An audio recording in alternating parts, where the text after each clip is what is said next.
Once you've created a project, you're ready to upload your artwork. First, navigate to the Artwork drop-down menu and select New Artwork.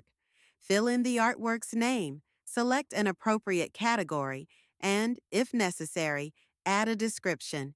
You can also specify the intended start and delivery dates. When finished, click Create. You'll now see your new, unstarted artwork appear in the project.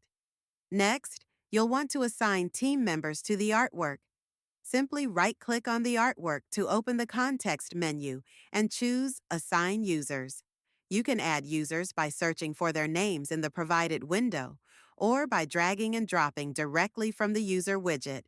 After adding users, click Save. To open and view your artwork, just double-click on it to launch the viewer. Now you're ready to upload a new revision. Select the correct file from your computer, then click Submit. Congratulations! Your new revision is now uploaded and ready.